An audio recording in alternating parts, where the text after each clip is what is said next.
Hello friends, आइए आज हम लोग समझेंगे सीबीएमई करिकुलम के बारे में। तो ये जो सीबीएमई करिकुलम है, ये ऐसा नहीं है कि केवल फॉरेंसिक मेडिसिन के पॉइंट ऑफ व्यू से इम्पॉर्टेंट है। हम सारे मेडिकोज़ को क्या होता है सीबीएमई करिकुलम, ये जानना बहुत ज़रूरी है। ठीक है, काफ़ी लोग इसके बारे में अच्छे से जानते हैं। जो नहीं भी जानते हैं तो आज हम कोशिश करेंगे समझा सके व्हाट इज़ सीबीएमई करिकुलम। तो सबसे पहले सीबीएमई की फुल फॉर्म हमें पता होनी चाहिए। C stands for competency, B for based, M for medical and E for education. ठीक है, तो सीबीएमई की फुल फॉर्म हुई competency based medical education curriculum. Basically ये अंडर ग्रेजुएट्स के लिए है। ठीक है, तो अगर हम इसको समझें, MCI created revised graduate medical education regulations 2019 which includes CBME, that is competency based medical education for undergraduates, है ना। तो ये जो MCI ने क्रिएट किया था revised graduate medical education regulation 2019 को, ठीक है, उसमें हमारा ये आता था CBME for undergraduate. Basically CBME is implemented through CISP, that is curriculum implementation support program, जिसमें क्या होता था, trained faculty teaches the untrained faculty.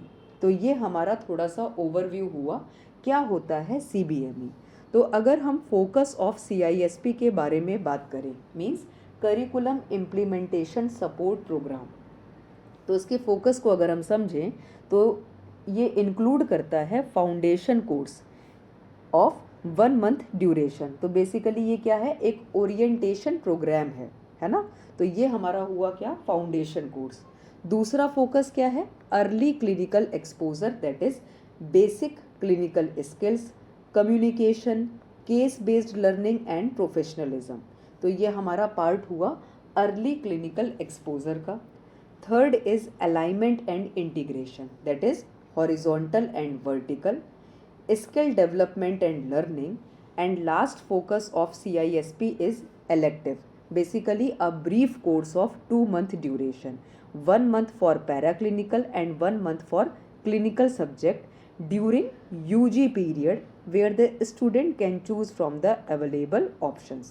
तो ये हमारा फोकस है करिकुलम इम्प्लीमेंटेशन सपोर्ट प्रोग्राम का। ये सारा डिटेल में इसलिए भी जानना ज़रूरी है कि कई बार हमारा एमडी या एमएस के एग्ज़ाम में भी ये क्वेश्चन पूछ लिया जाता है, व्हाट इज़ सीबीएमई। ठीक है, तो जो फोकस है सीआईएसपी का, उसको आप लोग निमोनिक फीस से भी याद रख सकते हैं। F for foundation, E for early clinical exposure, A for alignment and integration, S for skill development and learning and E for elective, जिसमें हमारा 2 मंथ का जो ब्रीफ कोर्स है, 1 month for paraclinical and 1 month for clinical subject. अब बात आती है कि एम क्या है सीबीएमई का। एम क्या है कॉम्पिटेंसी बेस्ड मेडिकल एजुकेशन का। ठीक है, तो बेसिक एम है to create Indian medical graduate possessing requisite knowledge, skill, attitude, values and responsiveness, है ना, जिससे कि क्या होगा, वो फंक्शन कर सकेंगे effectively and appropriately as a physician of first contact of the community। तो बेसिक एम हमारा सीबीएमई का ये है, इस टाइप के इंडियन मेडिकल ग्रेजुएट्स को क्रिएट करना, क्योंकि यही लोग क्या हैं, physician of first contact of the community while being globally relevant. Implementation के बारे में बात करें सीबीएमई बेस्ड करिकुलम के, तो it was implemented from MBBS 2019 batch, but it was not successful, जैसा कि हम सबको पता है, ड्यू टू कोविड-19 पेंडेमिक, है ना। उस समय कहीं ना कहीं क्या था, किसी भी एक्सटेंट तक हमारी कॉम्प्रोमाइज़ हुई थी क्वालिटी ऑफ मेडिकल एजुकेशन, क्योंकि MBBS स्टूडेंट्स को कैसे पढ़ाया जा रहा था, थ्रू ऑनलाइन क्लासेस। ठीक है, इसीलिए जो मेडिकल एजुकेशन की क्वालिटी थी वो कॉम्प्रोमाइज़ हुई थी।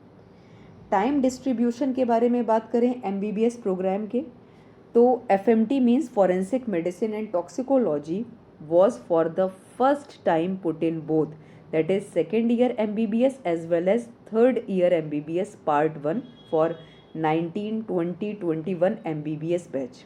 है ना।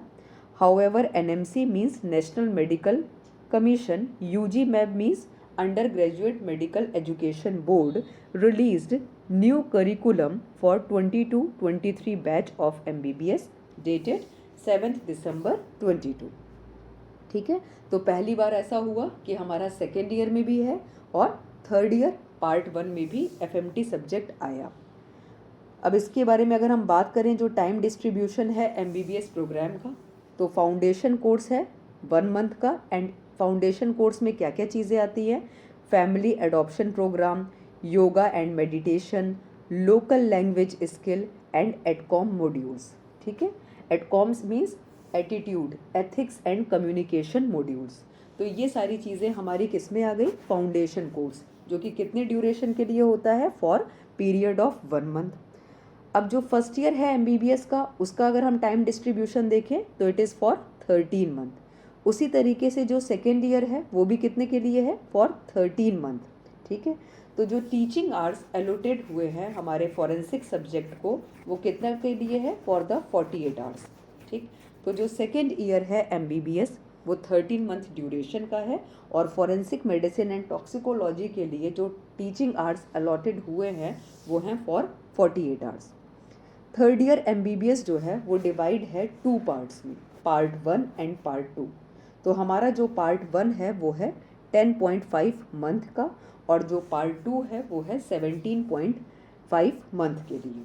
तो टीचिंग आवर्स जैसे कि हमारा सेकेंड ईयर वाला जो MBBS है वो 48 आवर्स के लिए अलॉटेड था, उसी तरीके से थर्ड जो MBBS वाला पार्ट है उसके पार्ट 1 में जो टीचिंग आवर्स अलॉटेड है फॉरेंसिक मेडिसिन के लिए वो है 75 आवर्स। टोटल कितना हुआ? 200 मार्क हुआ फॉर फाइनल एग्ज़ाम। 100 मार्क का है written, that is theory exam, only 1 paper. ठीक है, और जो 100 रिमेनिंग है वो है प्रैक्टिकल्स के लिए।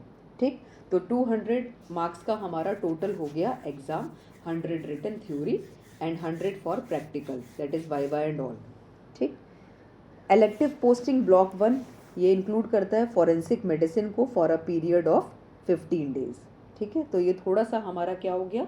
ओरिएंटेशन हो गया with respect to time distribution of MBBS program. तो फर्स्ट वाला जो MBBS था 13 मंथ, सेकेंड भी 13 मंथ, थर्ड MBBS के 2 part, part 1 10.5 month and part 2 17.5 month. Teaching hours हमारे जो डिस्ट्रीब्यूट हुए हैं सेकेंड वाले में 48 आवर्स के लिए, एंड थर्ड MBBS पार्ट 1 में 75 आवर्स के लिए। पार्ट 2 जैसा कि हम लोगों को पता चल गया 17.5 मंथ्स के लिए है। Elective posting block 1 for 15 days. और टाइम डिस्ट्रीब्यूशन के बारे में बात करें इंटर्नशिप के रिगार्डिंग, तो ये वही है 12 मंथ्स के ड्यूरेशन के लिए। बस एक इम्पॉर्टेंट चीज़ क्या है? Rotatory internship of only 1 week is compulsory, that is mandatory in department of forensic medicine and toxicology. Important चीज़ हमारा ये है टाइम डिस्ट्रीब्यूशन के regarding. MBBS intern are being posted in Indian system of medicine for 1 week, where he or she may choose anyone from, चाहे वो choose कर सकते हैं Ayurveda, yoga, Unani, Siddha, homeopathy and Sowa and Rigpa. तो इनमें से कोई भी जो इंडियन सिस्टम है मेडिसिन का वो चूज़ कर सकते हैं, जहाँ पर उनकी पोस्टिंग लगेगी for the duration of 1 week. एक इम्पॉर्टेंट चीज़ और है, supplementary exam have to be conducted within a gap of 1 month from the regular exam and result shall be declared within a period of 15 days। तो एक important चीज़ क्या हुई? There shall be no supplementary batch। ठीक है, तो ये हमारा आज टॉपिक कवर हुआ, क्या होता है CBME करिकुलम। हम सब ने इसके बारे में सुना है, समझा है, लेकिन हो सकता है कहीं ना कहीं बेसिक जो इसकी इन्फॉर्मेशन है वो हमको ना पता हो। तो हम लोगों ने देख लिया क्या फोकस होता है CISP का, ठीक है, क्या बेसिक एम है CBME का, ठीक है, इम्प्लीमेंटेशन इसका कब से हुआ, टाइम डिस्ट्रीब्यूशन जानना बहुत ज़रूरी था। तो पहली बार ऐसा हुआ सेकंड और थर्ड पार्ट 1 दोनों में हमारा forensic medicine and toxicology include हुआ। टीचिंग आवर्स के बारे में देखा 48 आवर्स एंड 75 आवर्स। टोटल जो मार्क्स का डिस्ट्रीब्यूशन था वो क्या था? 200 मार्क्स के लिए था। 100 मार्क्स हमारा हुआ थ्योरी के लिए एंड 100 हुआ प्रैक्टिकल के लिए। ठीक है। इलेक्टिव पोस्टिंग्स के बारे में देखा। इंटर्नशिप की जो ड्यूरेशन है कंपलसरी मैंडेटरी वो 1 वीक के लिए है, वो चीज़ देखी। ठीक है। फिर 1 वीक का जो हमारा इंडियन सिस्टम ऑफ मेडिसिन है उनमें से आप कोई भी एक चूज़ कर सकते हैं। ठीक है। सबसे बड़ी बात क्या है, सप्लीमेंट्री एग्ज़ाम को कंडक्ट करा देना है within a gap of 1 month from the regular exam and result shall be declared within a period of 15 days and there shall be no supplementary batch. तो आज के इस lecture में हमने समझा क्या होता है CBME, that is competency based medical education curriculum. Thank you.